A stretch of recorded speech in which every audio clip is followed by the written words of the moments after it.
So India and New Zealand trade ministers, they discuss the public stock holding ahead of the WTO conference. So firstly, we can talk about India and New Zealand के ties and New Zealand की कुछ specializations. Like New Zealand में we see dairy industry is the dominant industry, and they discuss bilateral, multilateral issues, including long-standing issue of the public stock holding. So this is one issue at WTO where India is dragged, and Delhi has begun building consensus among the WTO members ahead of the ministerial in order to push for a permanent solution to this issue. So issue यही है कि जो public stock holding है, we say कि it is important for food security, it is important for poverty elevation. So this is contested. WTO में बोला जाता है कि it is a trade distorting measure, but developing countries में this is important. This has been allowed also under the, we can say कि agreement on agriculture जो है, the 3 boxes of subsidies provide की जाती है, so that exist, but this and also the Bali peace clause क्या voting कर सकते हो Bali peace clause और क्या है exactly, Ashik? कि आपका जो 10% सब्सिडी देते हो by the developing countries and 5% by the develop countries, आप डिस्टॉर्ट नहीं होगा अंडर द इमरजेंसी सर्कमस्टांसेस और उसका भी for the food security. Exact time period है कि कब तक वो कंट्रीज दे सकती है, developing countries 10% subsidy, so that should be looked into exactly. And newly emerging areas of issue कौन से हैं WTO में?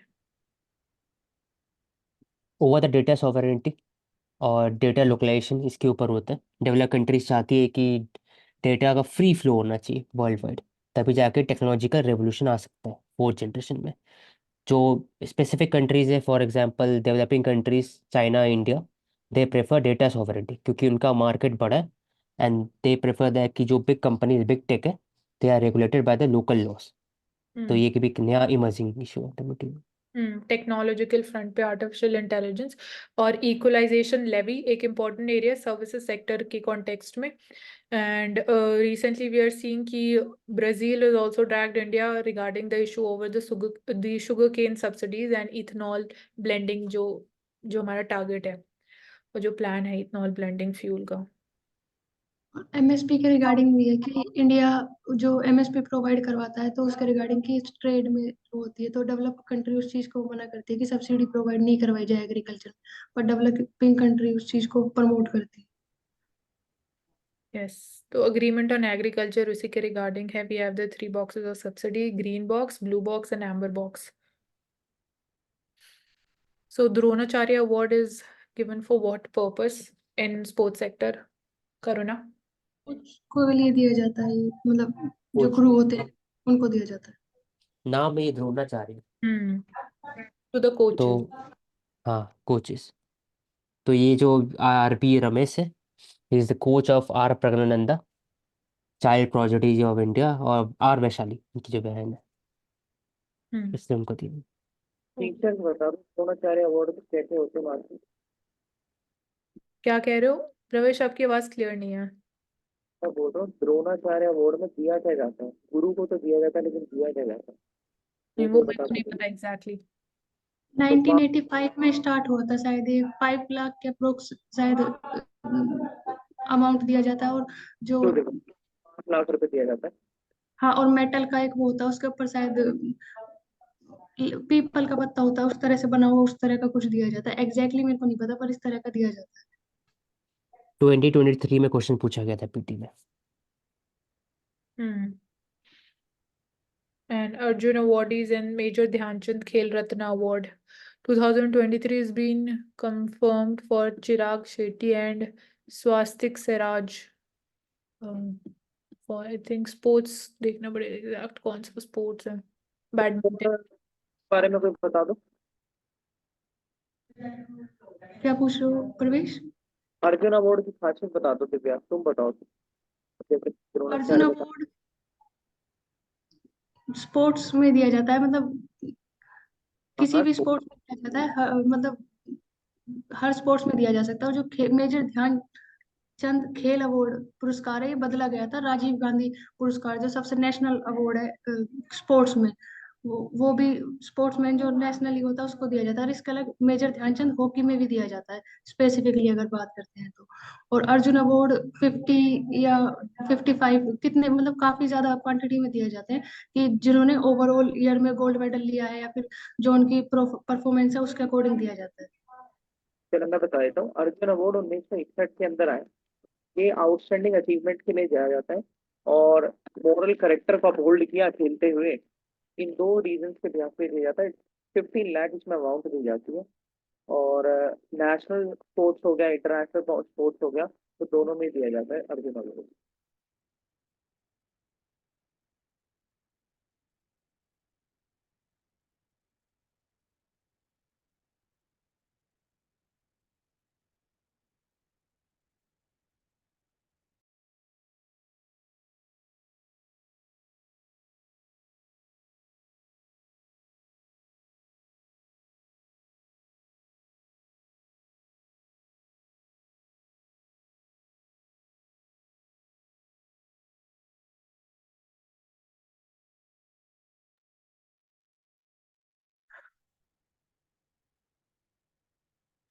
Now enjoyed world-class benefits. Reliance Health Global. यहाँ पे क्या फैसिलिटीज है? हेल्थ ग्लोबल की बात हो रही है. So world-class healthcare for Indian citizen. High sum insurance, health insurance important है. Second opinion of the better diagnosis. Planned hospitalization. Pre and post hospitalization expenses. Travel expenses would be covered. Pre and post operative daycare procedures, accommodation expenses would be covered.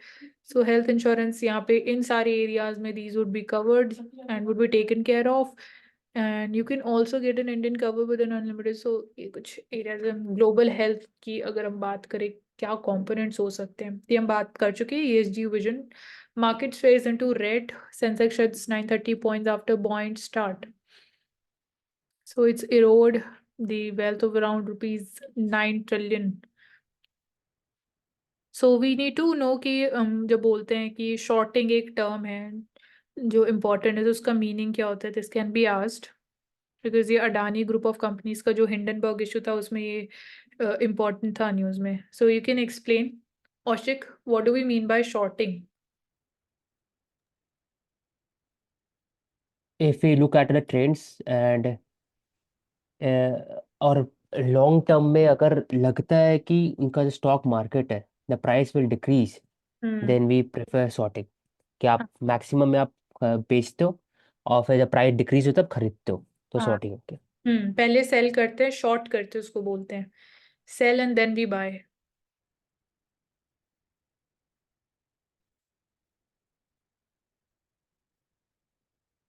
So rules for OTTs over the top platforms will come later. So telecom bill is not touching the issue of regulation of OTTs communication apps. So we have been discussing key regulation of OTTs is important right now. The provision is in the context of self-regulation.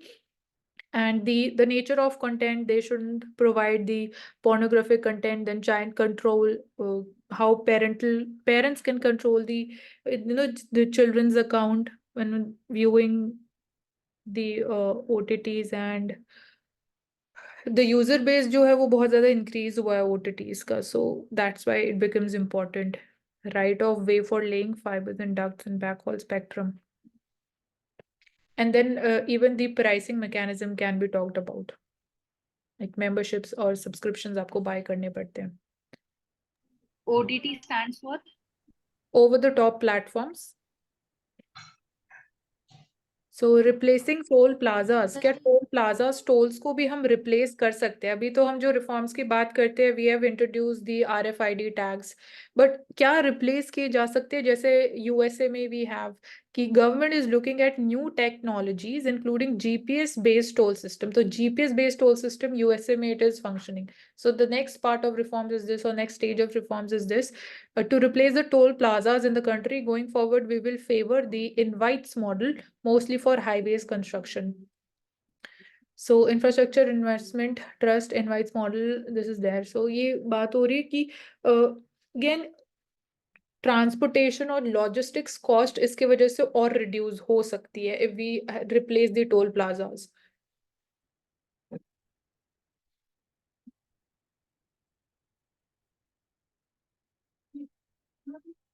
Then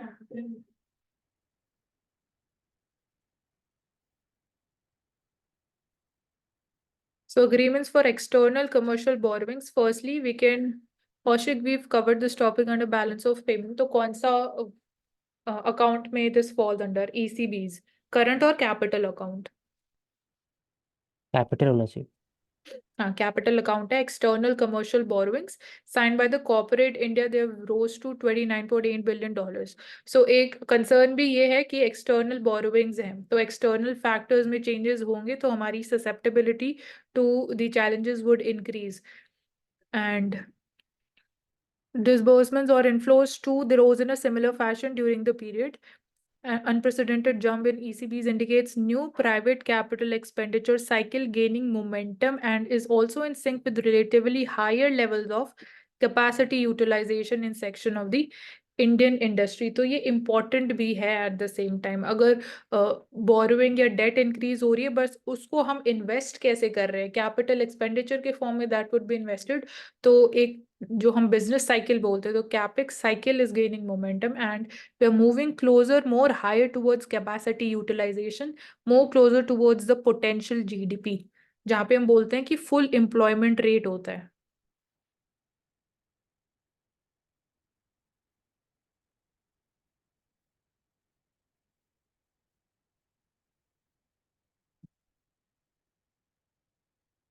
So we've discussed about open market sales क्या होते हैं, telecom bills में what are the changes and what areas have not been included as of now. LNG trading, commodity market, MCX में LNG आप trade कर सकते हो, IGX पे भी it would be done soon, liquefied natural gas. तो IGX जो यहाँ पर लिखा हुआ है Indian gas exchange, it is regulated by SEBI. SEBI है। जितने भी एक्सचेंज हो गए ना, social security exchange, social exchange, NSE, PG सब। PNGRB इससे कुछ रिलेशन है? PNGRB क्या बोल रहे हो? पेट्रोलियम एंड नेचुरल गैस कुछ बोर्ड होता है नहीं, उससे इसका। रिलेटेड नहीं होगा रेगुलेशन। यहाँ पे सिर्फ ट्रेडिंग रेगुलेट करता है सेबी। इस एक्सचेंज पे जो ट्रेड होगी, बाइंग एंड सेलिंग होगी LNG की, कमोडिटी की, that would be regulated by SEBI. ठीक। Compressed biogas certificates scheme to support the implementation of recently introduced this blending scheme, the compressed biogas blending scheme. This has been covered in detail. This has been covered. So good signal for BSNL. Now BSNL is making operating profit, and in about after a year, the telecom company will become a strong and capable entity, and Modi government is standing like a rock behind MTNL and BSNL. तो MTNL और BSNL की presence important क्यों है telecom sector में, अगर हम बात करें? औशिक? BSNL और MTNL दो important public based telecommunication industry है। ये फोकस करता है इक्विटी बेस्ड, आपको ease of accessibility of the government schemes, और फिर आपको अफोर्डेबल रेट्स आपको दिया जाता है टेलीकम्युनिकेशन सर्विसेज, जो हो सकता है प्राइवेट सेक्टर नहीं कर पाए। There can be a duopoly between Bharti Airtel and Jio. तो डुओपोली को ब्रेक करने के लिए इसके थ्रू किया जाता है। तो गवर्नमेंट जो भी स्कीम लाता है, फॉर भारत नेट हो गया, तो BSNL के थ्रू होता है। 75,000 करोड़ का जो अंडमान निकोबार आइलैंड में रीडेवलपमेंट प्रोजेक्ट है, उसमें भी गीगा फाइबर बैठ रहा है, वो भी BSNL और बाकी सबका। तो कॉमन सर्विस सेंटर भी BSNL का है। तो गवर्नमेंट चाहती है कि जो डिजिटलाइजेशन ऑफ द इकोनॉमी हो वो इसके थ्रू हो, और बाकी तो वो मार्केट फोर्सेस काम करते ही। Right. So RBI telegram And bill BSNL आया जा रहा है, उसके क्या है? अंदर यस करो ना। MTNL and BSNL में डिफरेंस क्या है?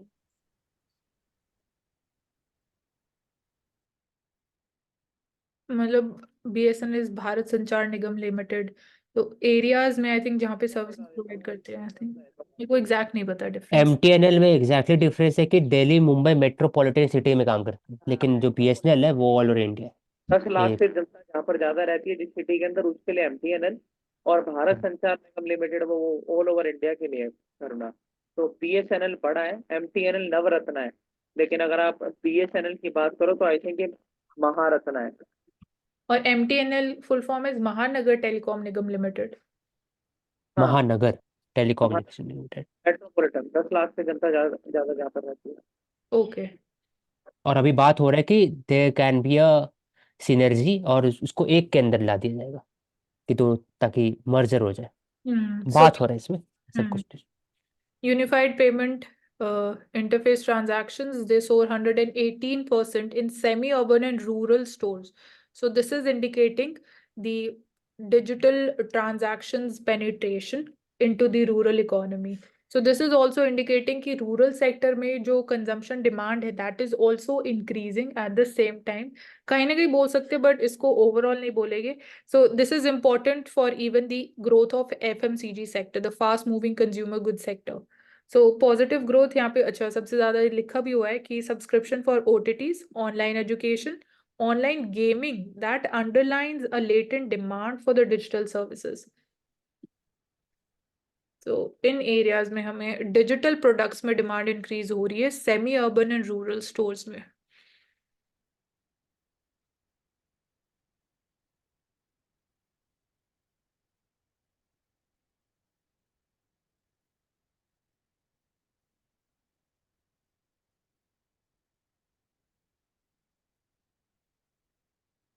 So Gaza battles against war and hunger. So Raqqa crossing role of Egypt is very important when we talk about letting the refugees and the migrants in towards Egypt. And you can see the situation. Queue to receive the food cooked by a charity kitchen. Shortages in food supplies. And the conflict still goes on. Rafah crossing. Southern Gaza Strip and between Egypt. Always vigilant. This is in the context of the new variant, COVID-19 variant, and spreading in the southern states, emerging strains of COVID-19 virus. ये आज हम बात कर चुके हैं exactly COP28 क्या outcomes रहे and still अभी क्या पॉइंट ऑफ कंटेंशन एग्जिस्ट करते हैं. लॉजिस्टिक्स सेक्टर में PM Gati Shakti programme is there important. Then secondly हमने बात करी है लीड्स इंडेक्स की. And we are seeing कि इंडिया में the logistics cost has been now reducing. Earlier it used to be at 14%. Now it has been decreasing and fallen to come around nearly 8.3% and 9.4% of the GDP. So it is gradually falling. So that is a positive indication. So यहाँ पे लिखा हुआ है कि economic survey का कहना ये था कि logistics cost has been somewhere at unwavering 13 to 14% and even up till 18% of the GDP, which is very high. But now it has come down. So multimodal terminals and अभी हम जो बात कर रहे थे कि will be replacing the tolls which are located, तो उससे और logistics cost कम हो सकती है. Then industrial corridors बना रहे हैं and quadrilateral highways are being constructed. यहाँ पे हम बात कर चुके हैं पब्लिक प्राइवेट पार्टनरशिप जो मॉडल्स हैं. BOT मॉडल है, built operate and transfer. Hybrid models पे फोकस किया जा रहा है. So all these are examples of capital expenditure.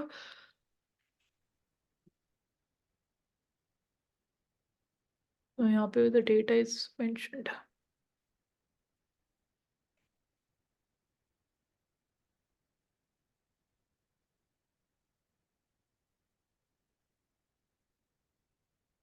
You now can take up the Hindi newspaper.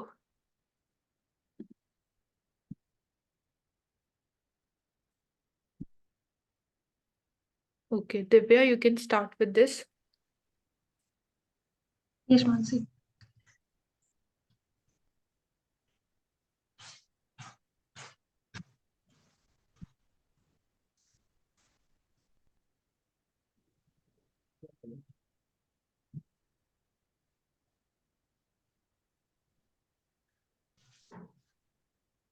ले सकते हो आप. हिंडन नदी प्रदूषण मामले में NGT निगम आधारित अधिकारियों को खिलाफ कार्रवाई करने के आदेश दे दिए. आप देख सकते हैं कि TNGT जो नेशनल हरित अधिनियम है उसका क्या रोल होता है. हिंडन नदी प्रदूषण हिंडन नदी के बारे में बता सकते हो आप, कहाँ पर है? दिल्ली, यमुना नदी के आसपास। यूपी में है मेरे हिसाब से हिंडन। गौतम बुद्ध नगर, गाजियाबाद, सहारनपुर, मुजफ्फरनगर, शामली, मेरठ, बागपत यूपी में है। And then I think Hindon meets Yamuna River. If I'm correct, Oshik and Karuna, you can correct me. Correct answer, Once. It is correct, it is correct. और मिलती कहाँ है यमुना को, किस लोकेशन पे? हिंडन। गौतम बुद्ध नगर जो डिस्ट्रिक्ट होता है उसमें। ओके। नोएडा।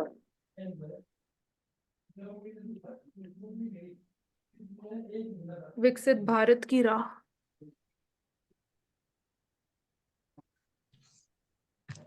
विकसित भारत की हम देख सकते हैं कि 2047 तक विकसित भारत बनने के लिए टारगेट रखा गया है। तो उसके लिए क्या क्या चीजें की जा सकती हैं, कहाँ कहाँ सुधार की जरूरत है। तो मानव संसाधन के ऊपर काम किया जा सकता है, और विशेषकर युवाओं के ऊपर कि किस तरह से उन्हें स्किल किया जाए और उनके लिए रोजगार उपलब्ध करवाए जाए। जैसे एआई का यूज बढ़ रहा है, मशीन लर्निंग का यूज बढ़ रहा है, तो उसके लिए उस तरह के एजुकेशन जो कोर्सेज है वो लाई जा रहे हैं, उनमें स्किल्स किस तरह से प्रोवाइड करवाया जाए। उसके लिए विश्वकर्मा स्किल यूनिवर्सिटी बनाई गई है। इस तरह की और यूनिवर्सिटीज बनाई जा सकती है ताकि स्किल में इम्प्रूव किया जा सके। अगर आयुष्मान भारत स्वास्थ्य केंद्र खोले गए, उनको देख सकते हैं कि स्वास्थ्य के रिगार्डिंग क्या क्या काम किए गए। तो 1.5 लाख आयुष्मान भारतीय प्राथमिक स्वास्थ्य केंद्र खोले गए हैं, जिनमें हम आशा वर्कर और आंगनवाड़ी वर्कर्स का रोल देखते हैं कि किस तरह से उनका रोल है प्राथमिक सेवाओं में। उसके अलावा 14 लाख आंगनवाड़ी केंद्र खोले गए हैं। वहां हम देख सकते हैं कि जो 6 साल तक के बच्चे होते हैं उनके लिए पोषण में पोषण अभियान पोषण 2.0 चलाया गया है, ताकि स्टंटिंग या फिर जो वेट लॉस कम होता है, एज के साथ साथ हाइट नहीं बढ़ती, उन चीजों को सोल्व किया जा सके, और जो न्यूट्रिशन की कमी होती है उन चीजों को सुधारा जा सके। उसके अलावा जो अदर फैसिलिटीज वुमेन को प्रोवाइड करवानी चाहिए ताकि शिशु मृत्यु दर में कमी आए, और जो उस दर को कम करने के लिए भी आशा वर्कर के द्वारा काम किए जाते हैं। उस ढांचे को और ज्यादा मजबूत किया जा रहा है कि किस तरह से स्वास्थ्य क्षेत्र की सेवाओं को और अच्छे से ग्राउंड लेवल तक प्रोवाइड करवाया जाए। अगर हम इंफ्रास्ट्रक्चर की बात करते हैं, हम तो देख सकते हैं कि रेल लाइन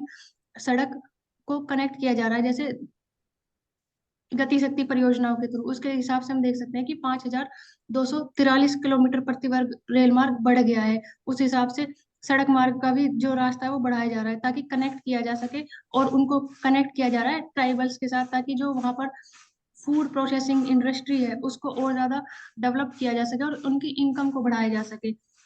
उसके साथ साथ जो डिजिटलीकरण है उसको बढ़ाया जा रहा है ताकि यूपीआई के थ्रू ऑनलाइन जो पेमेंट्स है उनको किया, जैसे कि हमने अभी डिस्कस किया था कि जो ट्रांजैक्शन है वो 118% बढ़ा है सेमी अर्बन और रूरल एरियाज में। तो उनको किस तरह से और कनेक्ट किया जाए ताकि जो बिजली के बिल है, पानी का बिल है, बैंक खाते हैं, या फिर जो मनरेगा की जो पेमेंट की जाती है वो डायरेक्ट बेनिफिट ट्रांसफर किया जाता है, तो उसको ज्यादा से ज्यादा लोगों के साथ कनेक्ट किया जा सके। ये हो पाया क्योंकि मोबाइल है। अगर हम मोबाइल्स की बात करते हैं तो 120 करोड़ मोबाइल फोन यूज होता है, और भाई इंटरनेट की यूज की बात करें तो 80 करोड़ हो पाए, जो कि डिजिटलीकरण के कारण हुआ। अगर मोबाइल और इंटरनेट प्रोवाइड नहीं होता तो डिजिटली जो सेवा प्रोवाइड करवाई जाती है वो होती नहीं। तो उनको कनेक्ट करना, किस तरह से उनको और आसानी से अवेलेबल करवाया जाए, उसके ऊपर देखा जा सकता है। जिसमें अगर हम जीडीपी की बात करें तो यूपीआई के माध्यम से 1,000 करोड़ रुपए डिजिटली लेन देन होता है, जो कि इस इंटरनेट और मोबाइल्स के थ्रू ही पॉसिबल हो पाया है।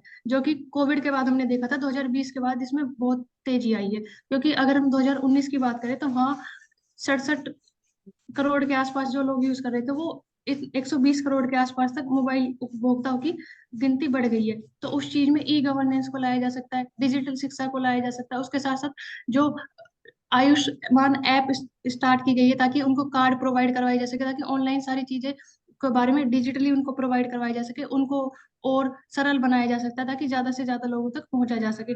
उसके अलावा जो जो नेटवर्क की सुविधाएं हैं उसको सही करा जा सकता है किस तरह से।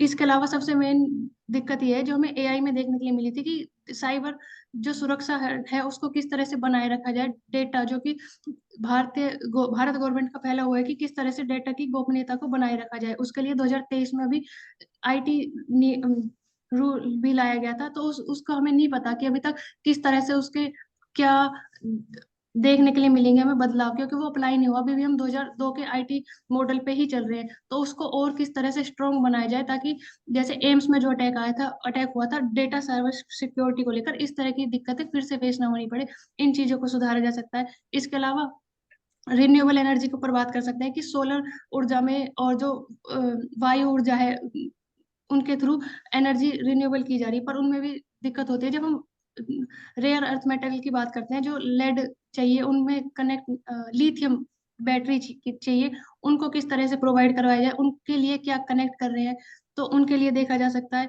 और स्टोरेज के लिए क्या किया जा सकता है, जो कि इसके ऊपर काम किया जा सकता है। इसके अलावा ये देखा जा सकता है कि जब हम अंतर्राष्ट्रीय मुद्रा कोष की बात करते हैं, जो कि कहता है कि भारत दुनिया की 5वीं सबसे बड़ी अर्थव्यवस्था है और 2027 तक दुनिया की तीसरी सबसे बड़ी अर्थव्यवस्था बन जाएगा 5 ट्रिलियन जीडीपी के साथ साथ। तो उसके लिए और क्या किया जा सकता है, उसके लिए हम लघु माध्यम उद्यम एमएसएमई को बढ़ावा दे सकते हैं, क्योंकि हम देखते हैं एमएसएमई का 27% रोल होता है जीडीपी के अंदर। अगर हम जॉब क्रिएशन में भी देखें तो वो बड़े उद्योगों से ज्यादा जॉब क्रिएशन करते हैं, तो उनको और बढ़ावा दिया जा सकता है। उसके लिए स्टार्टअप स्कीम लाई गई है।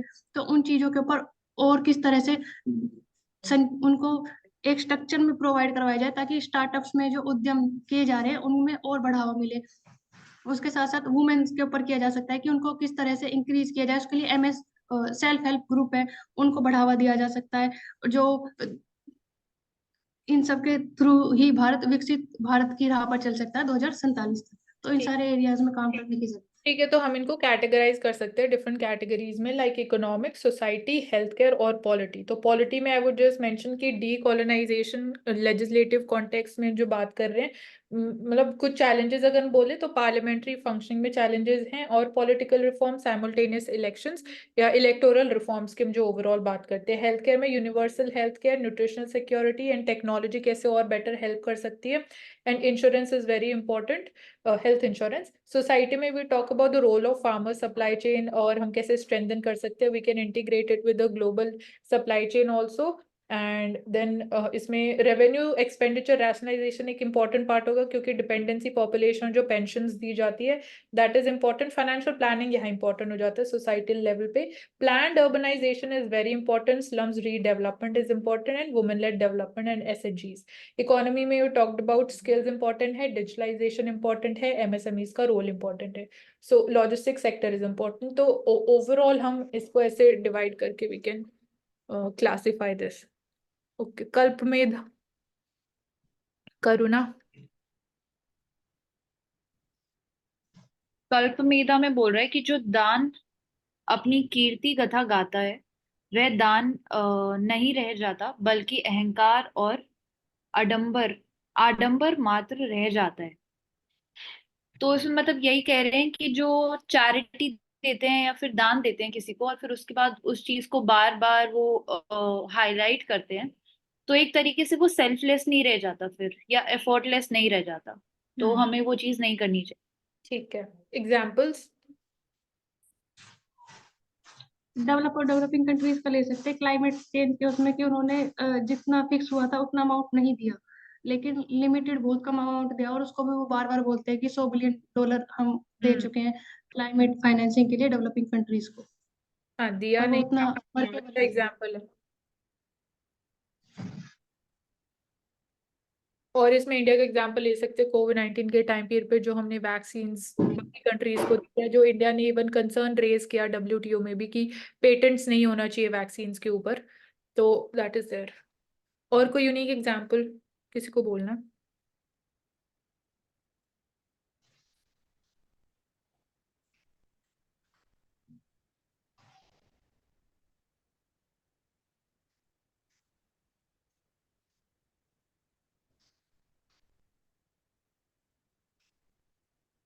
ओके, ये बोलो क्या है। सूरत में 8वें गेट में बुधवार को हस्तशिल्प वो महोत्सव गेट जगह पर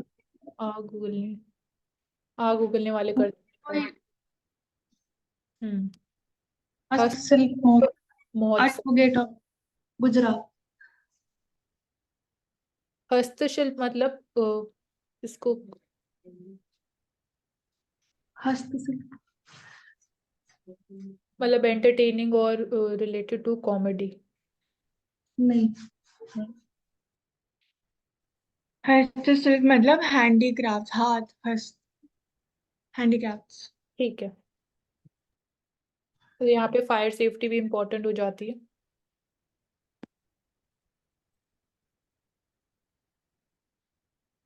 ओके, ये कर चुके हैं हम कवर।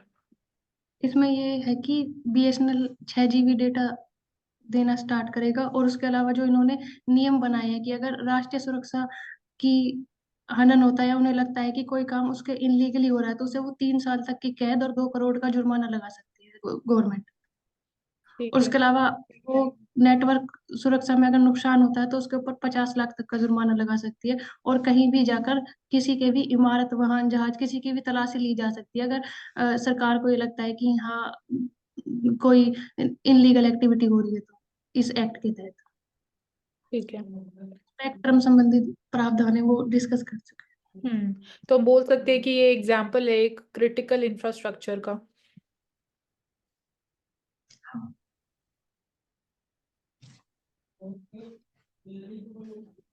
हाँ, ओके सर, कवर हो चुका है सारा। हम समराइजेशन स्टार्ट कर सकते हैं। पॉलिटी में हमने डिस्कस किया था कि लोकसभा में जो बिल पास किए जाते हैं IPC, CRPC और एविडेंस एक्ट को लेकर, वो लोकसभा में पास हो गया, राज्यसभा में पास होने के बाद वो लॉ बन जाएगा, और जो उसके अंदर थे कि उसमें टेररिज्म को डिफाइन किया गया है, और उसके अलावा इंफ्रास्ट्रक्चर को भी ऐड किया गया है कि अगर इकोनॉमिकल इंफ्रास्ट्रक्चर में नुकसान देखने के लिए मिलता है तो वो भी UAPA के एक्ट के अंदर क्रिमिनलाइज किया जाएगा। उसके अलावा हमने डिस्कस किया था कि टेलीकॉम कंपनी बिल आया है, जो उसके अंदर क्या क्या चेंजेस किए जाएंगे, जो 2023 में आएगा, उसके थ्रू कुछ चीजों को क्रिमिनलाइज किया गया है, 3 साल तक की सजा और 2 करोड़ रुपए का प्रावधान डाला गया है। इसके अलावा हमने डिस्कस किया था कि जब किसी को सस्पेंड किया जाता है लोकसभा से, तो उसमें स्पीकर का रोल होता है, उसके अलावा इथिकल कमेटी और प्रोविजनल कमेटी का रोल भी होता है, क्योंकि वो सजेस्ट करती है, तो वहां पर हम ये देख सकते हैं कि किस बिहाव पे किया जा रहा है, अगर इंटरप्रिटेशन किया है स्पीकर की और उपराष्ट्रपति की जो है उनके थ्रू, तभी उन चीजों को क्रिटिकली मैनेज किया जा सकता है। अगर हम बात करते हैं वर्ड की, तो हमने देखा था कि मिनिमम गवर्नमेंट मैक्सिमम गवर्नेंस के regarding. Okay, Kaushik.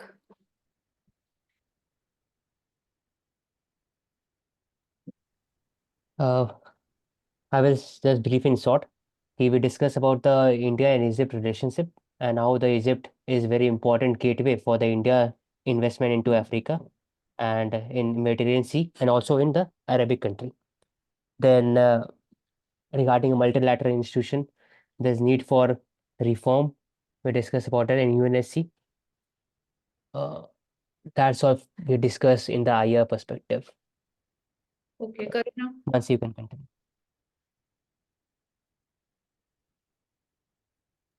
In terms of geography, we talked about cyclone, जो कि low pressure area होता है, temperature should be more than 27 degrees Celsius. And then anticyclone, that is high pressure area, and the air moves apart and then it sinks. Then we talked about garlic that grows both in Kharif and Rabi season. MP is the largest producer of garlic. Then we talked about Mithila region, that is the northern region of Bihar, and the Janki Sthan in Sita Mari will be built there. That is all from geography perspective. Okay, Prerna.